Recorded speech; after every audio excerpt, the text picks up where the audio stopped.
Pai, nós somos muito gratos a Ti. Reconhecemos a Tua graça, a Tua misericórdia. Sabemos, Senhor, que o Senhor nos tirou do império das trevas, onde estávamos, por onde caminhávamos, até que a Tua mão poderosa, mão de misericórdia e graça, nos arrancou e nos levou, nos conduziu para o reino de Cristo Jesus, o reino do Seu amor.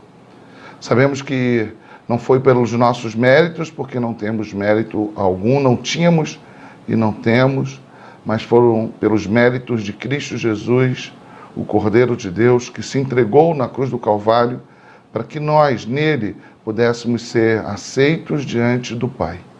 Nós que éramos culpados, que merecíamos o inferno, o distanciamento contínuo, eterno da Tua presença, fomos reconciliados por graça, porque Cristo Jesus, o Deus triuno, decidiu no Filho nos perdoar, nos reconciliar. Ele mesmo se entregou como maldito, como culpado, e agora podemos, em nome dele, falar contigo, ó Deus, agradecidos. E assim, confiados na soberania desse Deus, confiados na sua providência, na sua graça, no seu amor, no seu poder, queremos clamar pelas vidas que os seus nomes têm sido trazidos diante de nós. Algumas crianças com leucemia, com enfermidades graves. Senhor, queremos suplicar, primeiramente, por estas crianças, Senhor, que estão debilitadas, que nós temos orado continuamente por cada uma delas, algumas com doenças crônicas, como é o caso da nossa Agnes. Ó Jesus, cuida dessas crianças, traz a cura, faz com que os médicos, os tratamentos possam promover a cura, mas sabemos que o Senhor pode curá-los agora, se assim for da Tua vontade. Também nomes de adultos têm sido trazidos, nós temos orado por essas pessoas, algumas hospitalizadas, algumas se recuperando ainda de cirurgias, Senhor, de doenças também que acometeram e que têm debilitado o seu corpo. Queremos clamar, Senhor, por cada uma destas vidas. Cuida, traz a recuperação, cura. Queremos também clamar pelo consolo, para que o Senhor possa estar renovando o ânimo, trazendo esperança.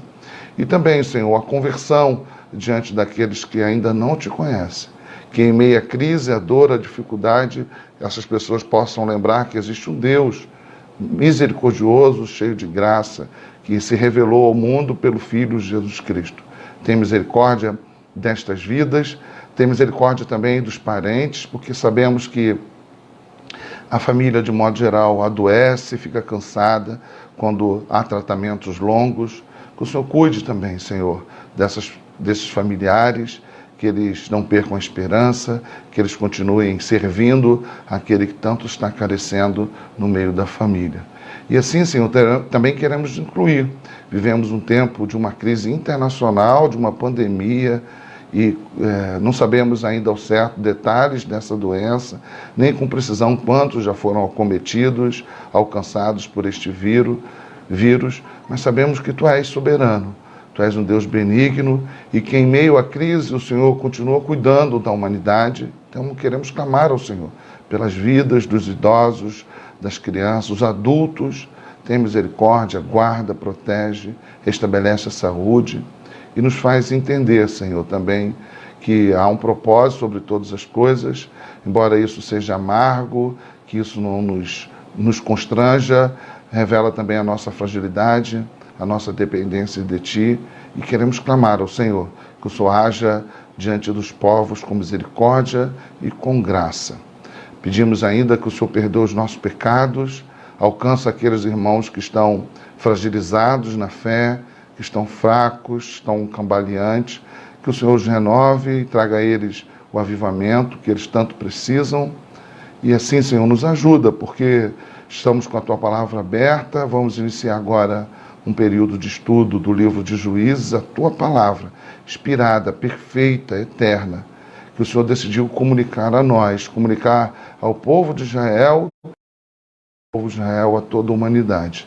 Ajuda-nos, Senhor, porque somos limitados, todos nós somos limitados, a começar pelas minhas muitas limitações. Ajuda-nos, precisamos de Ti, Senhor. Assim nós agradecemos suplicamos mais uma vez pelos que estão doentes, enfermos, e fazemos isso em nome de Jesus Cristo. Amém. Muito bem, meus irmãos. Então, estamos no nosso estudo do livro de Juízes. Eu fiz algumas considerações bem resumidas. Hoje, se assim for permitido, o tempo nos conceber. Nós vamos estudar o capítulo 1º e o capítulo 2º de Juízes, tá bom? Boa noite a todos. Alguns estão mandando aí mensagem. Boa noite a todos. Que Deus abençoe a tua casa, a tua vida. Que seja um tempo bom de aprendizado, tá bom? E que se você está conosco como visitante, que você possa estar conosco em outros momentos, pelo menos enquanto estivermos nesse período de isolamento, que você possa nos acompanhar, se você puder, obviamente, também por meio do Facebook, e acompanhar os nossos estudos. Deus abençoe muito a sua vida, meu irmão, e você que está mandando mensagem também.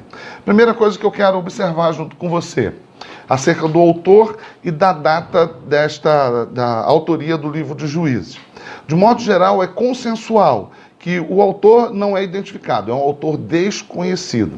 De modo geral, é predominante a ideia de que o autor tenha sido Samuel, porque ele vai dar uma ênfase à questão, e a gente vai falar disso daqui a pouco, a questão da descendência de Judá. E a gente sabe que isso tem a ver com Samuel, o último, talvez, dos juízes. Ele é aquele que...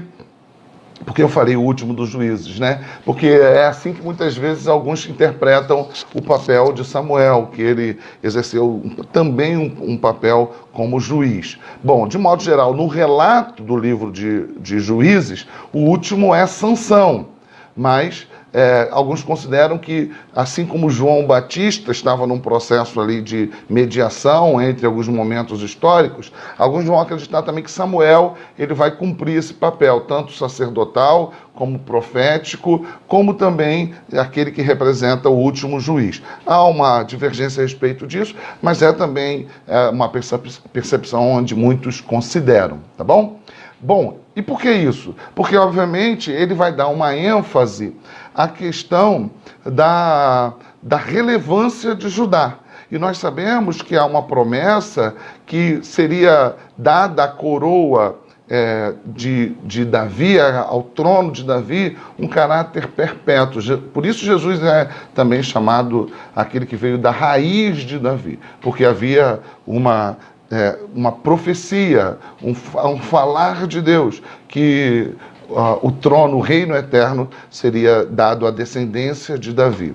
Bom, e não só por isso, porque há algumas informações, algumas expressões que nos conduzem à percepção de que o autor, ele conhece bem esta história, está relatando, está registrando, está descrevendo com um propósito de chegar até a pessoa de Davi, em oposição ao reinado de Saul, que era um benjamita. Então, neste caso, de fato, a figura de Samuel é uma figura que explicaria porque o autor trabalha desta forma, o autor desta literatura do livro de Juízes. Não somente isso, também existe a possibilidade, alguns consideram isto, que o autor não tenha sido Samuel, mas sim alguém pós-exílio babilônico, né? Aí por volta do século V antes de Cristo. Alguns consideram desta forma. E ainda há uma terceira possibilidade, que alguns comentaristas vão apontar, de que este texto tenha sido escrito originariamente por alguém, provavelmente Samuel, e depois ele tenha sido reelaborado, ele tenha sido reescrito, reorganizado por alguém ou algumas pessoas no período pós-exílico.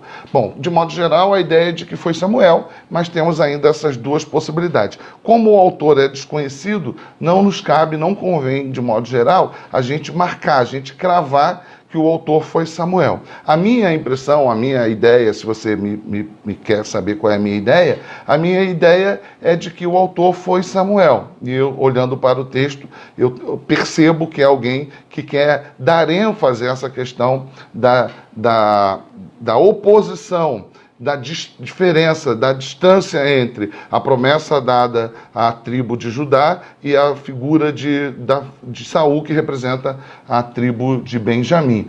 E a gente vai lembrar, obviamente, que embora tenha sido entronizado, Saul, sendo um benjamita, ele acaba sendo deposto do trono. E exatamente o fato de Saul ter sido retirado do trono que vai abrir o espaço para que então Davi seja primeiro ungido lá na sua casa, na casa do seu pai Jessé, e depois, posteriormente, entronizado como rei de Israel. Bom, isso tem a ver com a questão do autor e da data. Então, se a gente considera Samuel, você vai ter uma data. Se você considera o período pós-exílico, você vai ter uma outra data. E aí a gente teria uma diferença de aproximadamente 400 e pouco, 500 anos entre uma data e outra. Ou seja, a definição de quem foi o autor vai definir a data do texto. Como a gente não tem como definir exatamente quem é o autor, então a gente não tem como definir exatamente a data deste escrito. Agora, uma coisa é a data em que o texto foi escrito. A outra coisa é o texto refere-se a que período? Se a gente lembrar que o texto se refere ao período da morte de Josué até Sansão, então a gente tem um intervalo de aproximadamente 350 anos, o que daria mais ou menos de 1400 anos antes de Cristo até o ano 1050. Então, agora eu estou falando do relato, da história, daquilo que está sendo descrito no texto, já não estou falando da autoria. Se a gente observa, então, o que o texto está descrevendo, qual o tempo que o texto está descrevendo, estamos falando, então, aproximadamente de um tempo que se limita entre 1400 anos antes de Cristo até o ano 1050, o que daria um intervalo de mais ou menos aproximadamente 350 anos. O primeiro juiz, Otiniel, e o último nesta linhagem, ou melhor, nesta relação, seria então Sansão. Entre Otiniel e Sansão, ou entre a morte de Josué e Sansão, em torno de 350 anos. O livro é chamado de Juízes, porque ele é chamado ou identificado por uma expressão no hebraico que quer dizer julgar, julgamento, a ideia do julgar. Mas, embora ele seja chamado de juízes ou de libertadores, você vai observar também esta expressão, libertador, né? Essa expressão no singular, que vai apontar também como uma figura para aqueles que são os juízes. Na verdade, eles não vão estar ligados de forma direta à questão judicial, ou o exercício judicial. O trabalho deles, ou o serviço deles, de modo geral, será de serem líderes religiosos, líderes militares. Então, embora eles sejam chamados de juízes, e a gente vai ver que eles, na verdade, são pessoas que apontam para a pessoa de Cristo Jesus, por isso também eles são chamados de libertadores, aqueles que vão representar a misericórdia e a graça de Deus, e você vai entender já hoje por que os juízes podem ser identificados como tipos de Cristo, porque na verdade o povo de Israel vai andar em desobediência na maioria das vezes. E a gente vai ver isso já daqui a pouco. Então os juízes são aqueles que vão diante de conflitos, pela disputa política, geográfica ou geopolítica, a disputa espacial com os cananeus, eles serão usados por Deus para fazer com que aquele povo que está em meio a estrangeiros, na disputa pela dominação daquela terra, para que o povo de Israel seja preservado.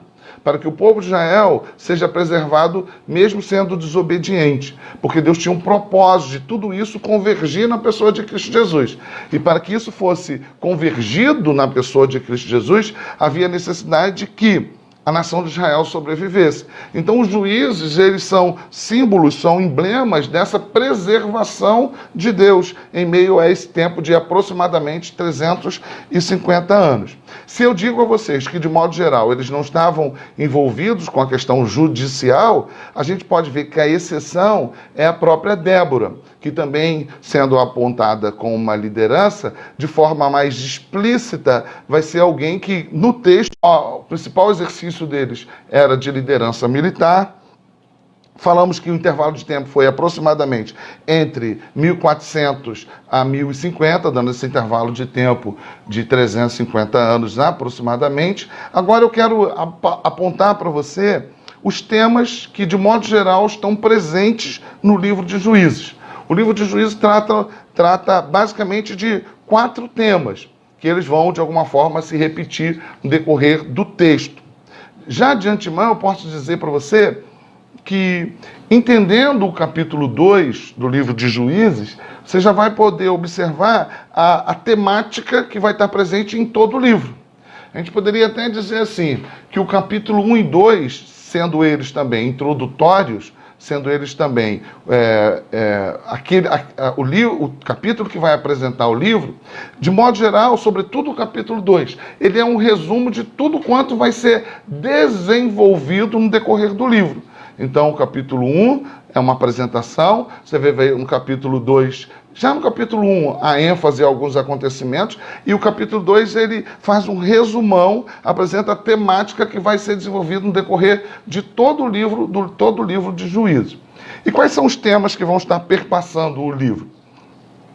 Primeira coisa, a não ocupação dos territórios sorteados por Josué. A gente acabou, semana passada, o estudo de Josué, e a gente viu que houve um sorteio. A ocupação da terra foi sorteada, então, segundo esse sorteio, houve, então,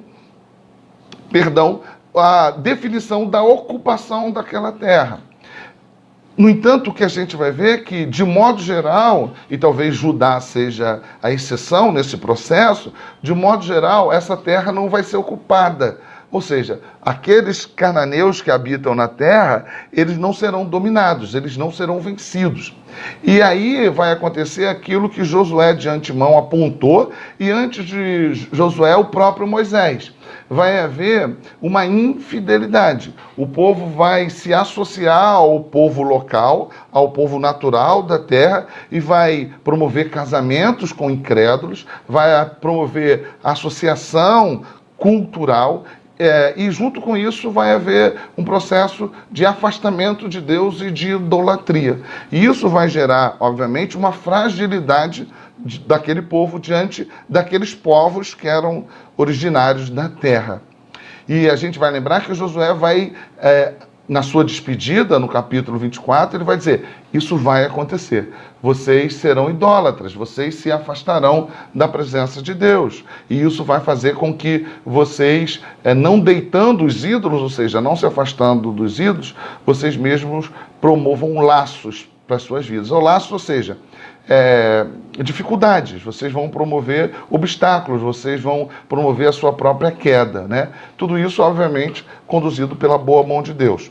Muito bem, então, 4 temas gerais que vão abordar, está presente em todo o livro de Juízes. A não ocupação dos territórios sorteados por Josué. Outro aspecto que a gente vai perceber claramente, a supremacia de Judá sobre as demais tribos. Então, enquanto as demais tribos, de modo geral, não vão ocupar a terra, não vão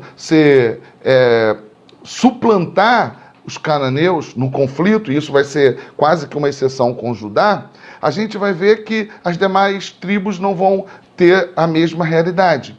E não somente isso, a gente vai ver que claramente o texto vai apresentar uma oposição entre Judá e Benjamim. E não por um acaso, a gente vai ver lá em Samuel que há uma descrição clara entre Davi e Saul. Saul vai perseguir o ungido Davi.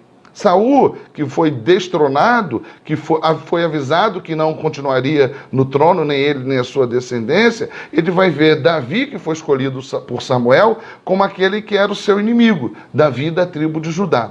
Então, isso vai estar presente no texto. A evidência da oposição entre a supremacia de Judá e Benjamim, representando as demais tribos como aquelas que não obtiveram sucesso no empreendimento de ocupar a terra e de dominar os inimigos. E aí a gente fica claro que está, obviamente, representando ou apontando para a promessa que viria da tribo de Judá. Ou seja, a ideia não da supremacia somente de Judá, como o próprio Jacó já havia proferido no final de Gênesis, dizendo que Judá, o leãozinho da tribo de Judá teria supremacia sobre os demais.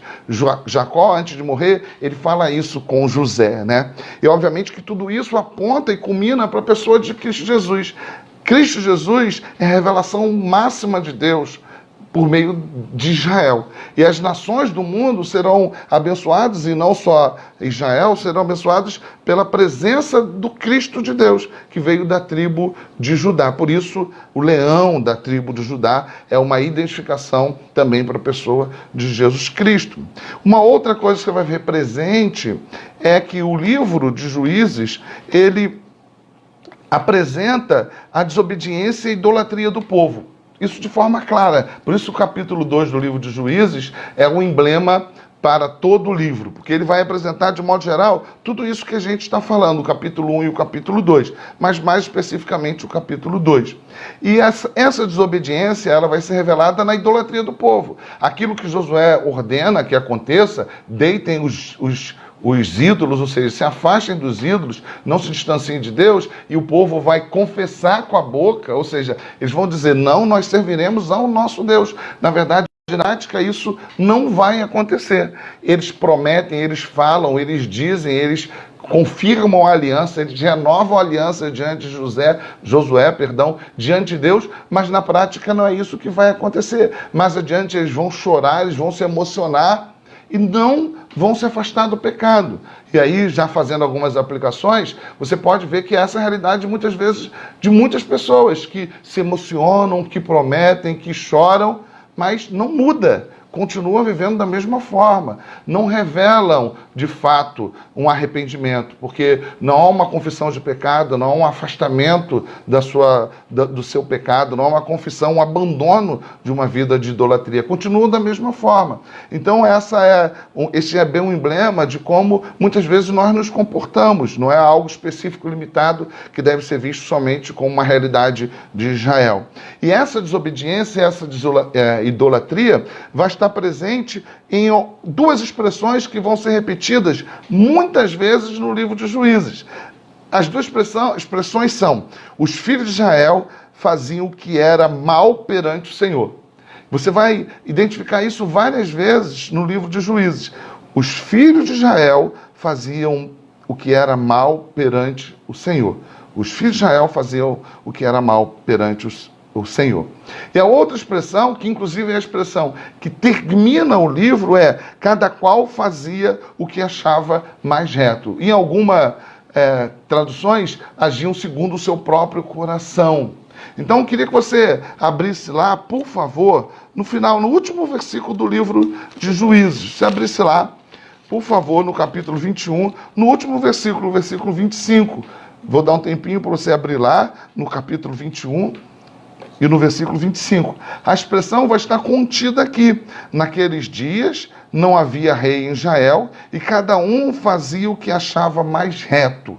Em outras traduções, outras versões, segundo o seu próprio coração, agia segundo o seu próprio coração, segundo o que achava que era correto. Essa que é a ideia que está sendo passada aqui. Segundo a sua própria percepção, ou seja, é uma autonomia de dizer o que é certo, o que é errado, o que pode, o que não pode, desconsiderando a lei do Senhor, desconsiderando aquilo que Josué falou que eles precisavam observar, a lei do Senhor, que não deveriam se afastar da lei do Senhor. Por isso que o livro de Josué vai terminar Josué dizendo: eu e a minha casa serviremos ao Senhor, quanto a vocês eu não sei. Ou seja, eu estarei em obediência à lei do Senhor, e vocês o que me dirão? E o povo dirá que nós vamos obedecer, nós vamos considerar a lei do Senhor. Mas o livro de Juízes, que retrata a morte de Josué, e no início a gente vai ver mais uma vez o livro de Juízes falando sobre a morte de Josué, agora o povo estaria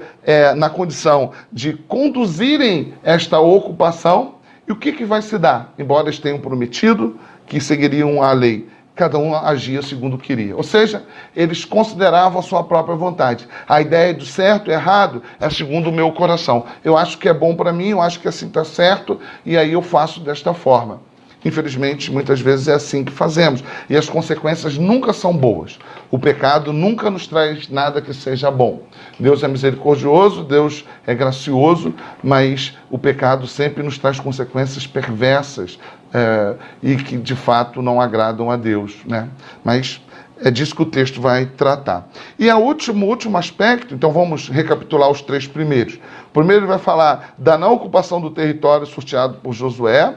O segundo tema que eu falei que vai estar presente em todo o livro, a supremacia de Judá sobre as demais, sobre Benjamim, obviamente para mostrar aí a questão emblemática entre Saul e Davi, que representa a pessoa de Cristo, né, a supremacia do próprio Cristo, a desobediência e a idolatria do povo, representada nestas expressões: os filhos de Israel faziam o que era mal perante o Senhor, e cada qual fazia o que achava mais reto. E por último, a presença dos juízes, como demonstração da graça divina. O que isso quer dizer? Quer dizer que o que o povo merecia era a condenação. O que o povo merecia era o declínio, o domínio daqueles povos cananeus sobre eles. Mas a presença dos juízes é uma demonstração da graça e da misericórdia de Deus. Eu fiz esse preâmbulo, eu fiz toda esta apresentação introdutória para que você tivesse uma ideia panorâmica do livro. Eu espero que tenha acontecido desta forma. Então agora a gente vai avaliar por parte, a gente vai considerar, meditar por parte. Cada quinta-feira que a gente vem aqui, cada terça e cada quinta-feira que a gente se encontrar, porque agora a gente está se encontrando também pela internet às terças-feiras, a gente vai ver uma porção, a gente vai ver um fragmento deste texto. Hoje a gente vai ver o capítulo 1 e o capítulo 2, 7 e meia, tá bom? O tempo está sendo bem administrado, tá bom? Então a gente vai ver o capítulo 1 e se der o capítulo 2. Lembrando que o capítulo 1 e o capítulo 2, mais especificamente o capítulo 2, é um panorama de todo o livro. O que vai acontecer a partir do capítulo 3 é o desenvolvimento do que vai estar sendo apresentado aqui no capítulo 1 e no capítulo 2, tá bom? Então hoje a gente vai ver, de alguma forma, esta introdução, esses elementos introdutórios, mas a gente já vai ter uma ideia de todo o desenvolvimento, ou seja, de tudo o que vai acontecer. E daqui por diante a gente vai ver isso de forma mais específica, mais pontual, mas já sabendo o panorama geral, tá bom? Alguma dúvida? Tranquilo até aqui? A gente pode seguir? Tá tudo jóia? Todo mundo está compreendendo?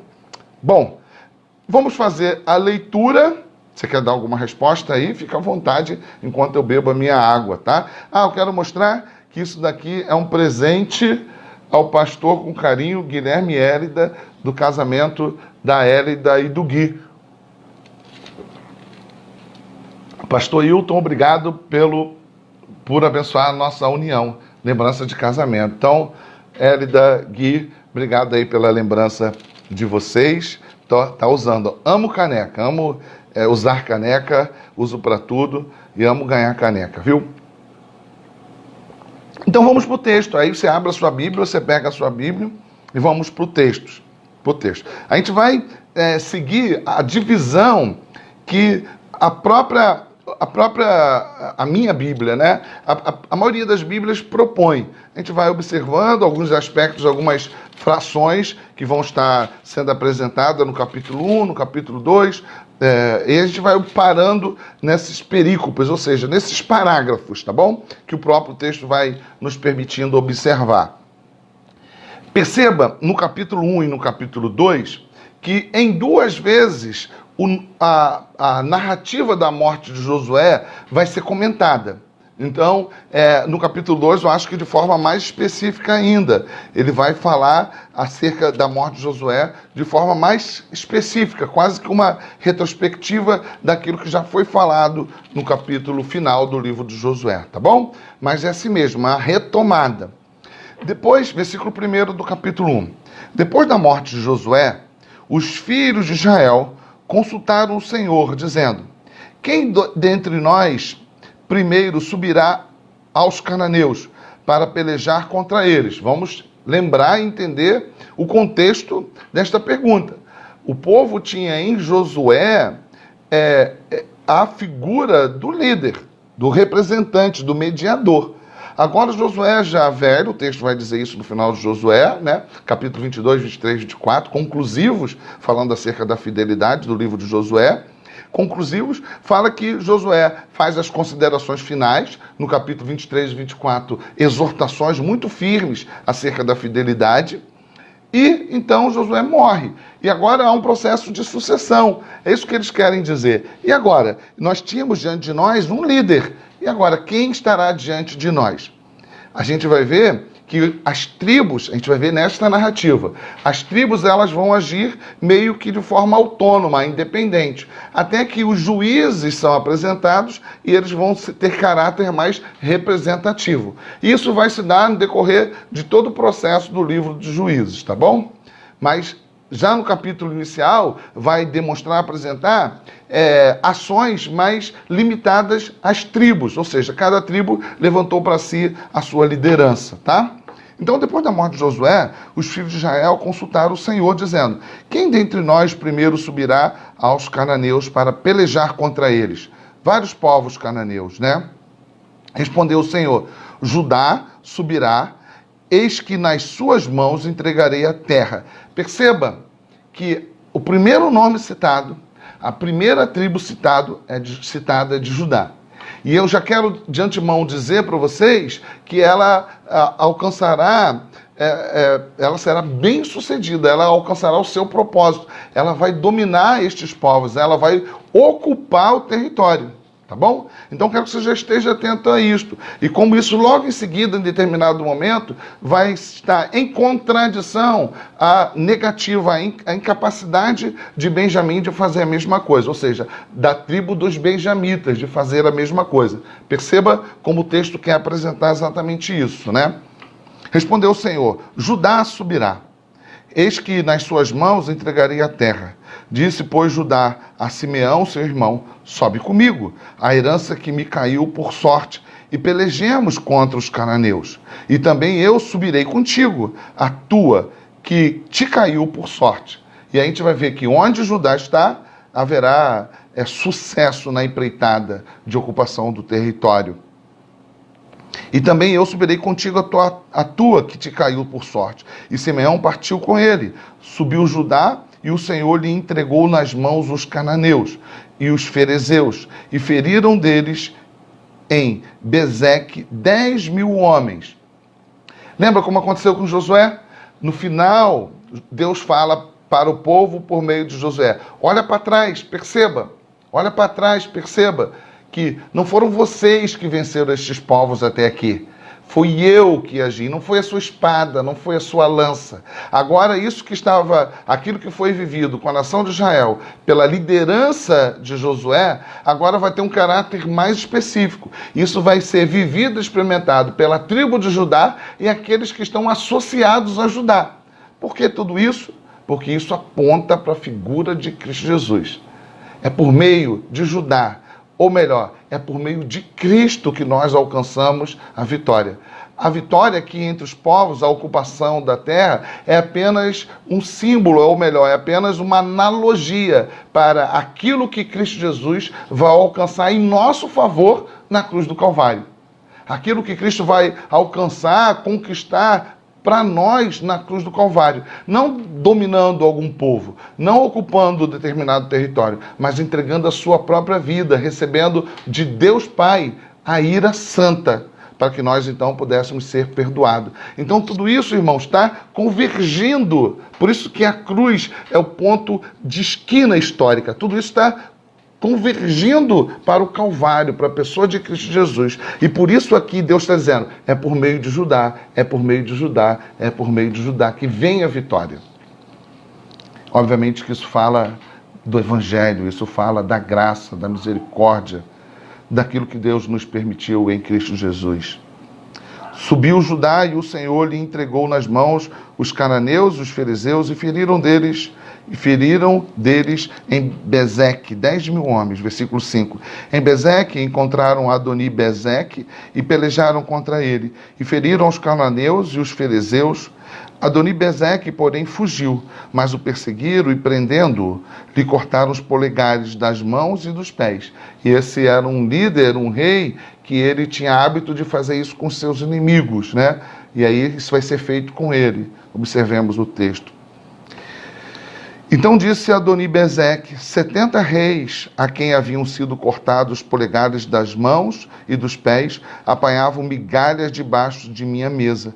Assim como eu fiz, assim Deus me pagou. E o levaram a Jerusalém e morreu ali. Você vai perceber que a citação de Jerusalém aqui não é uma citação que nós compreendemos posteriormente, de uma Jerusalém que é a sede da capital de Israel. Não, a gente não pode pensar desta forma. Essa Jerusalém é uma Jerusalém que ainda está, por exemplo, ocupada pelos jebuseus. Essa dominação de Jerusalém só se dará posteriormente com Davi. Eu já falei isso em estudos anteriores e volto a citar. Então a gente não pode pensar na Jerusalém, sede, capital da nação unificada das 12 tribos por meio de Davi. Isso é algo que só vai acontecer depois. Estamos falando de uma Jerusalém que é um terreno hostil. Uma Jerusalém que não representa capital de coisa nenhuma. Não há unidade do povo. Há, na verdade, ali outros povos que habitam naquela região. Versículo 8. Os filhos de Judá pelejaram contra Jerusalém e, tomando-a, passaram-no a fio de espada, pondo fogo à cidade. Perceberam? A cidade foi sitiada e foi dominada. Depois os filhos de Judá desceram a pelejar contra os cananeus que habitavam nas montanhas, no Neguebe e nas planícies. Partiu Judá contra os cananeus que habitavam em Hebrom, cujo nome outrora era Quiriate-Arba. E Judá feriu a Sazai e a Aimã e a Talmai. Percebeu? O que está sendo descrito aqui é a bem-sucedida trajetória de conquista de Judá. Deus está entregando esses inimigos nas mãos de Judá e, consequentemente, também esses territórios. Continuemos nos textos, tá bom? Pela primeira vez, a gente vai ouvir falar de Otiniel. A gente vai perceber a citação dele. Mas ainda não é neste relato, ainda nesta narrativa, a demonstração ou a identificação de Otiniel como o primeiro juiz. Ele está sendo citado como todos os outros serão citados. E Otiniel está sendo citado, mas só no capítulo 3 a gente vai ver a narrativa clara e específica de que Otiniel é juiz diante de Israel, tá bom? Ele vai ser citado como outros nomes serão citados também, mas não como aquilo que ele será posteriormente identificado, o juiz diante de Israel. Dali partiu com os moradores de Debir, e era dantes o nome de Debir Quiriate-Zefer. Disse Calebe: a quem derrotar Quiriate-Zefer e a tomar, darei minha filha Axa por mulher. Tomou-a, pois, Otiniel, filho de Kenaz, irmão de Calebe, mais novo do que ele. E Calebe lhe deu sua filha Axa por mulher. Esta, quando se foi a ele, insistiu com ele para que pedisse um campo ao pai dela. E ele apeou do jumento. Então Calebe lhe perguntou: que desejas? Falando com a filha, né? Respondeu ela: dá-me um presente, deste-me terra seca. Ela está reivindicando que a terra que foi dada pelo pai, por herança, é uma terra que não tem fontes de água. E agora ela casou com este que se associou a Calebe, e ela está reivindicando terra com fontes de água. Respondeu ela: dá-me um presente, deste-me terra seca, dá-me também fontes de água. Então Calebe lhe deu as fontes superiores e as fontes inferiores. Vão ver outras conquistas, e é nessa parte do texto que vai ser apresentada pela primeira vez a oposição, a contraposição, a comparação entre Judá e os benjamitas. Os filhos do Queneu, sogro de Moisés, subiram com os filhos de Judá. E perceba que todos aqueles que estão associados com Judá estão prosperando. De cidade das palmeiras ao deserto de Judá, que está ao sul de Arade, foram e habitaram com este povo. Foi-se, pois, Judá com Simeão, seu irmão, e feriram os cananeus que habitavam em Zefate, e totalmente a destruíram. Por isso lhe chamaram Orma. Tomou ainda Judá a Gaza e Asquelon e Ecrom com seus respectivos territórios. Esteve o Senhor com Judá, e este despovoou as montanhas, porém não expulsou os moradores do vale, porquanto tinham carros de ferro. E como Moisés dissera, deram Hebrom a Calebe, e este expulsou dali os 3 filhos de Enaque. Porém, e aí vem o porém, os filhos de Benjamim não expulsaram os jebuseus, que habitavam em Jerusalém. Antes, os jebuseus habitavam com os filhos de Benjamim em Jerusalém, até o dia de hoje. E aí, por isso, por expressões como estas, que eu e alguns outros vão identificar que é possível que esse texto tenha sido escrito por Samuel, como até o dia de hoje, apontando aí, fazendo a distinção, a comparação entre os benjamitas e os de Judá. E a gente pode lembrar mais uma vez que será Davi que vai promover a unificação de todas essas tribos e expulsar os jebuseus de Jerusalém, fazendo de Jerusalém a capital. Vou usar uma expressão anacrônica, ou seja, que não era usada possivelmente naquele momento, pelo menos da forma que nós consideramos hoje, né? Mas a nação de Israel. Ele vai promover a nação, a unidade na nação de Israel, no povo de Israel, seria melhor, ou na família de Israel. Porém, os filhos de Benjamim, versículo 21, não expulsaram os jebuseus que habitavam em Jerusalém. Antes, os jebuseus habitavam com os filhos de Benjamim em Jerusalém até o dia de hoje. E a gente vai lembrar que Josué fala a respeito disso e fala também de como o casamento, a associação, dar em casamento, fazer aliança matrimonial, como isso levaria o povo à decadência. Crente casando com um descrente, como isso seria algo que estaria contrário à lei de Deus, à vontade de Deus. E isso vai acontecer entre os filhos de Benjamim. Vão ocupar a terra e vão fazer alianças econômicas, políticas, por meio também dos casamentos. Subiu também a casa de José contra Betel, e o Senhor era com eles. A casa de José enviou homens a espiar Betel, cujo nome dantes era Luz. Vendo os espias um homem que saía da cidade, lhe disseram: mostra-nos, assim como aconteceu também com Raabe, né? Mostra-nos a entrada da cidade e usaremos de misericórdia para contigo. Mostrando-lhes ele a entrada do seu nome até o dia de hoje. Faz mais uma inserção aí de uma data, né? Se for Samuel, no período retratado por Samuel. E aí vai citar uma série de terras, e você vai vê-las aqui sendo citadas nominalmente, não ocupadas. Não expulsaram os cananeus. Você vai citar aqui, você vai perceber que as demais tribos de Israel não vão fazer como Judá e os seus associados fizeram. Manassés não expulsou os habitantes de Bet-Seã, nem os de Taanac, nem os de Dor, nem os de Ibleão, nem os de Megido, todas com suas respectivas aldeias, pelos que os cananeus lograram permanecer na mesma terra. Quando, porém, Israel se tornou mais forte, sujeitou os cananeus a trabalho forçados e não expulsou de todo. Efraim não expulsou os cananeus, habitantes de Gezé, antes continuaram com eles em Gezé. Zebulon não expulsou os habitantes de Quitron, nem os de Naalol, porém os cananeus continuaram com eles, sujeitos a trabalhos forçados. Aser não expulsou os habitantes de Aco, nem de Sidom, os de Alabe, os de Equizibe e os de Elba, e os de Afeca, e os de Reobe. Porém, os azeritas continuaram no meio dos cananeus que habitavam na terra, porquanto os não expulsaram. Perceba o que o autor quer dizer. Foi assim que se deu a decadência, no meio deles, convivendo com eles, e o capítulo 2 vai destacar qual é a consequência disso. O que vai acontecer a partir daí? Um processo de aculturação, de mistura de culturas, e eles vão acabar se envolvendo com os seus deuses, com a idolatria.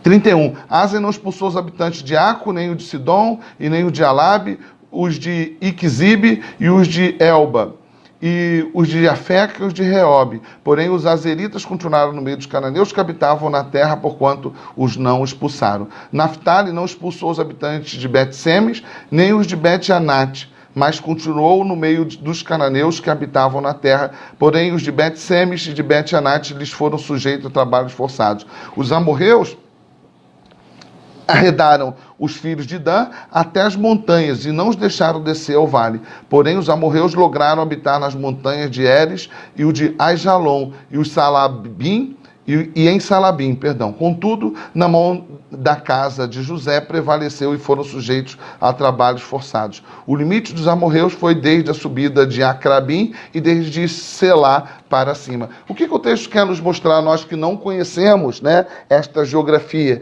e de que os nomes não nos são tão familiares? Ele quer mostrar que, por meio de Judá, houve-se a possibilidade de lograr êxito, conquista, e os outros acabaram convivendo com estes povos. Essa é a ideia. Houve a presença deles, e isso vai, o capítulo 2, mostrar qual será a consequência. Vamos para o capítulo 2, então, apontando para o final do nosso estudo. Subiu o anjo do Senhor de Gilgal a Boquim, e aí o texto vai explicar o significado da expressão Boquim. E disse: do Egito vos fiz subir e vos trouxe a terra, que sob juramento havia prometido a vossos pais. Eu disse: nunca invalidarei a minha aliança convosco. Vós, porém, é contradição. Deus é fiel e o povo é infiel. Deus é fiel e nós somos infiéis. A nossa idolatria, a nossa desobediência, a nossa não atenção à aliança. Vós, porém, não fareis aliança com os moradores desta terra. Antes, derribareis os seus altares, contudo, não obedecestes minha voz. Que é isso que fizeste? Pelo que também eu disse: não os expulsarei de diante de vós. Foi a expressão que Deus usou quando ele falou que o povo não deveria dar em casamento com os povos cananeus. Ele vai dizer: olha, vocês vão fazer isso, mas eu não vou expulsar o povo dali. Eles mesmos servirão como instrumentos meus de justiça. O que Deus está dizendo?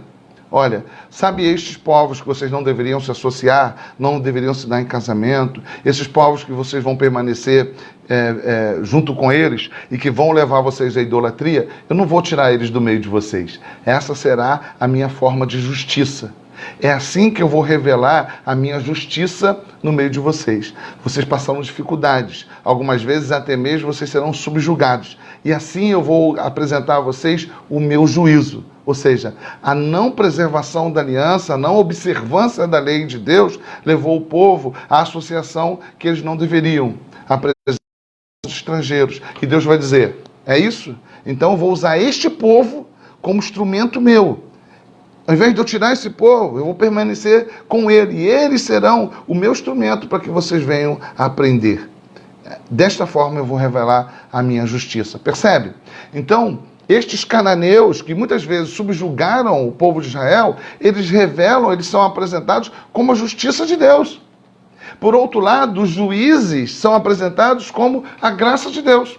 Então, por outro lado, então, desta forma, podemos compreender que estes povos cananeus que viveram em conflito com o povo de Israel, Deus permitiu, não é que eles eram fortes e Deus não pôde retirá-los. Deus permitiu que eles continuassem ali para aquilo que fosse revelado a justiça de Deus.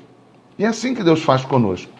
Às vezes a gente insiste, teima para viver em desobediência e aí as consequências vêm.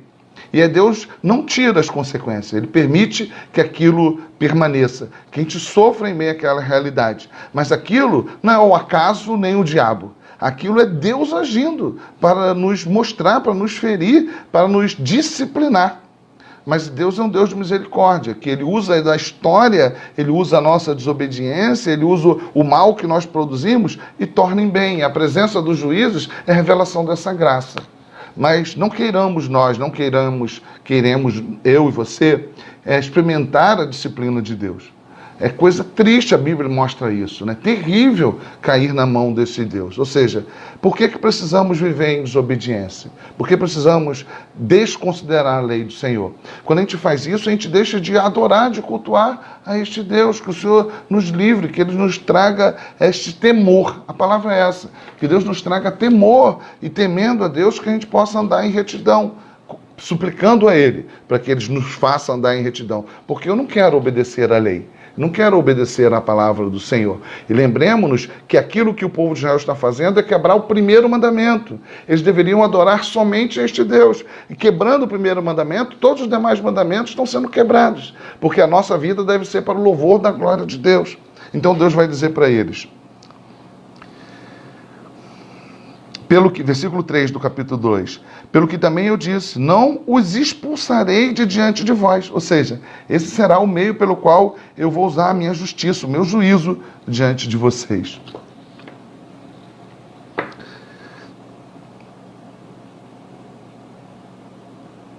Não expulsarei de diante de vós, antes vos serei por adversários, e os seus deuses vos serão laços.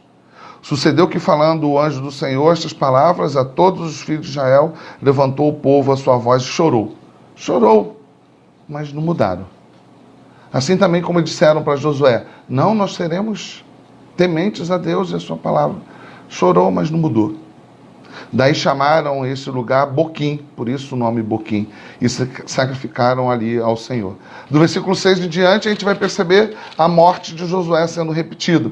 Havendo Josué despedido o povo, foram-se os filhos de Israel, cada um a sua herança, para possuírem a terra. Serviu o povo ao Senhor todos os dias de Josué e todos os dias dos anciãos que ainda sobreviveram. Por muito tempo depois de Josué, que viram todas as grandes obras feitas pelo Senhor a Israel. Faleceu Josué, filho de Nun, servo do cidade de 110 anos. Sepultaram no limite da sua herança em Timnat-Heres, na região montanhosa de Efraim, ao norte do Monte Gaás. Foi também congregada a seus pais toda aquela geração, e outra geração após ele se levantou, que não conhecia o Senhor, nem tampouco as obras que fizeram Israel. Então fizeram os filhos de Israel que era mal perante o Senhor. Lembra que eu falei que isso vai ser repetido várias vezes? Pois serviram aos Balaíns, deixaram o Senhor Deus de seus pais, que os tirara da terra do Egito, e foram-se após outros deuses, dentre outros deuses, da gente que havia ao redor deles, e os adoraram e provocaram o Senhor a ira, porquanto deixaram o Senhor e serviram a Baal e a Astarote, pelo que a ira do Senhor se acendeu contra Israel, e os deu na mão dos espoliadores, que os pilharam, e os entregou nas mãos dos seus inimigos ao redor, e não mais puderam resistir a eles. É Deus agindo com justiça. É Deus usando esses povos para mostrar a sua justiça. E os juízes são a revelação da graça e da misericórdia, né? E não mais puderam resistir a eles. Por onde quer que saíam, a mão do Senhor era contra eles para seu mal. Como o Senhor lhe dissera e jurara, estavam em grande aperto. Suscitou o Senhor juízes, a graça e a misericórdia, né? Que os livraram da mão dos que os pilharam. Contudo, não obedeceram a seus juízes. É o nosso coração, irmãos. Antes se prostituíram após outros deuses e os adoraram. Depressa se desviaram do caminho por onde andaram os seus pais na obediência dos mandamentos do Senhor e não fizeram como eles. Quando o Senhor lhe suscitava juízes, o Senhor era como com um juiz e os livrava da mão dos seus inimigos todos os dias daquele juiz, porquanto o Senhor se compadecia deles antes os seus gemidos, por causa dos que os apertavam e oprimiam. Sucedia, porém, que, falecendo o juiz, rescindiam e se tornavam piores do que seus pais, seguindo após outros deuses, servindo-os e adorando-os eles. Nada deixavam de suas obras, nem da obstinação dos seus caminhos. Ou seja, não abandonava o pecado, corações obstinados. Pelo que a ira do Senhor se acendeu contra Israel e disse, porquanto este povo transgrediu a minha aliança, que eu ordenara a seus pais, e não deu ouvidos à minha voz, também eu não os expulsarei mais de diante dele, nenhuma das nações que Josué deixou quando morreu, para pôr Israel à prova, se guardará ou não o caminho do Senhor, como seus pais o guardaram. Assim o Senhor deixou ficar aquelas nações e não expulsou logo, nem os entregou à mão de Josué, nem as entregou na mão de Josué. Vamos parar por aqui, já adiantamos da hora. É triste, eu fico triste porque este é o nosso emblema. Mas se o Senhor nos está permitindo ver e estudar o livro de Juízes, e eu disse que o capítulo 2 é um resumo de tudo quanto vai tratar a partir de agora, o desenvolvimento do que foi relatado, isso me entristece, porque a graça e a misericórdia do Senhor tem nos alcançado. E quantas vezes nós temos sido assim desobedientes, insistentemente, e sofremos, irmãos, por causa do nosso pecado. O pecado é algo que sempre nos traz prejuízo. O pecado está associado à morte. Eu vou parar por aqui, eu não vou me estender mais. Quero pedir você que está acompanhando, que você possa continuar orando pelas crianças, pelos adolescentes, pelos jovens da nossa igreja. Toda quinta-feira nós fazemos assim. Mas eu termino esse nosso estudo muito constrangido. Para falar a verdade, mais do que constrangido, eu termino esse nosso estudo muito triste, muito triste. Não tem como eu olhar para esse texto e eu não me identificar. Não tem como eu olhar para esse texto e não me identificar e me perceber como alguém que me assemelho ao comportamento de Jael. Levanto ídolos, sou desobediente, não considero a lei, não tenho um coração grato, reconhecendo que o Senhor me avisou, que o Senhor tem me instruído, o Senhor me livrou, o Senhor me fez, não da nação de Israel, mas do povo de Deus, por meio do sacrifício de Cristo Jesus. Me levou não para um lugar, mas me inseriu no corpo de Cristo. E como eu tenho agido? E como você tem agido? Vamos orar? Eu quero terminar esse nosso estudo, porque eu fico tão apaixonado pelo estudo e peço desculpas, nem percebi que a hora estava tão avançada. Eu amo estudar a Bíblia. Das próximas vezes eu terei o cuidado de ser mais atento ao horário para terminarmos no máximo 8h30. Quero te pedir desculpas, passei do horário um pouco, mas eu vou terminar este estudo feliz, porque a palavra do Senhor enche o meu coração, aquece o meu coração de alegria, de prazer, de esperança. Mas, por outro lado, em ver a graça, a misericórdia, a soberania, o poder de Deus, mas, por outro lado, me causa muita tristeza, porque não tem como não me identificar nós, Igreja de Cristo Jesus, com estes que promovem para si mesmo o juízo de Deus, por causa do pecado, que a gente insiste em não abandonar. Vamos orar? E depois você continua na sua casa, comentando, estudando o texto. Se você tiver algum comentário particular, pode me enviar e a gente pode comentar um pouco mais sobre o texto. Queria te convidar a você fechar os olhos. Esse texto me deixa com vergonha. Me faz levar a tomar decisões. Não faz o mesmo com você? Não faz com que você pense sobre a necessidade de você abandonar os seus pecados? Depois desse momento, você se prostrar diante de Deus e falar: Deus, Pai de amor, tem misericórdia da minha vida. Quebra os ídolos que estão presentes na minha vida, no meu coração. Obrigado pela graça aí dos irmãos, a misericórdia, que não se incomodaram em passar do tempo, estão mandando mensagem.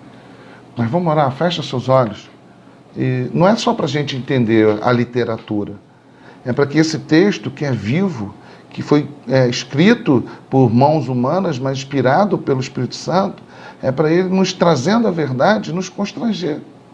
Se diante de tudo isso que nós lemos aqui, você não se constrange, por quê? Para que serve isso? Só para a gente conhecer a história de um povo? É para revelar nosso pecado, para revelar nossa desobediência, para falar a respeito da graça de Deus, da misericórdia. E se Ele está nos oportunizando isso, é para que haja um renovo na nossa vida, para que a gente identifique os nossos pecados, os nossos ídolos, abandonemos, confessemos e possamos experimentar da graça de Deus. Senhor, muito obrigado, muito obrigado, muito obrigado pela Tua palavra, Senhor.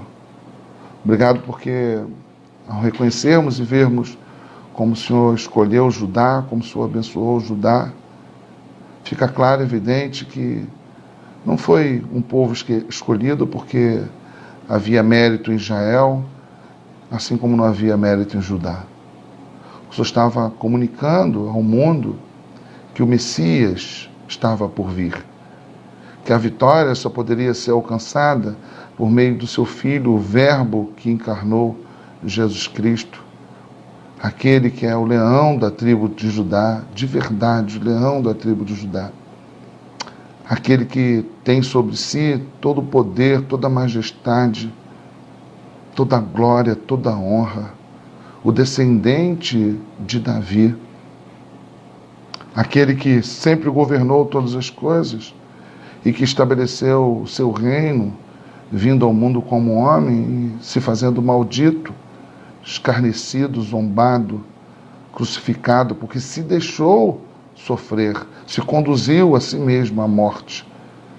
E como aquele que foi sacrifício cabal, perpétuo, o Senhor nos possibilitou a restauração, a cura, o perdão, a reconciliação. Toda a tua palavra, toda a Bíblia, Senhor, aponta para essa história, para essa narrativa de uma criação decaída e de um Deus que decidiu nos salvar por Ele mesmo. Muito obrigado, Senhor, por podermos observar e vermos que não há casualidade nisso.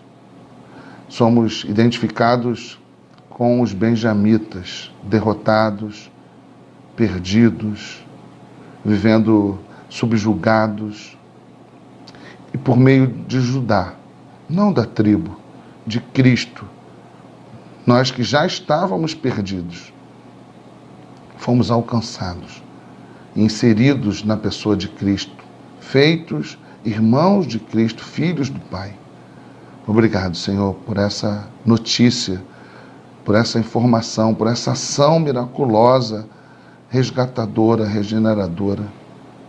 Nós também queremos suplicar ao Senhor perdão, porque não tem como eu olhar, ler essa palavra Tua e não me identificar com todas estas tribos, Senhor, que ouvindo a Tua palavra, conhecendo a Tua lei, sendo resgatado, não do Egito, mas do império das trevas. Quantas vezes, Senhor, construímos ídolos, nos associamos com o engano, adoramos a mentira, o pecado, fazemos associações que não deveríamos. E o Senhor está nos exortando a abandonarmos o pecado nesta noite.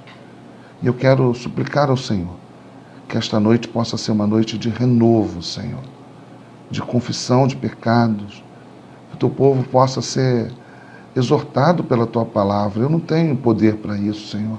Eu estou com vergonha do que eu sou. Ai, Jesus.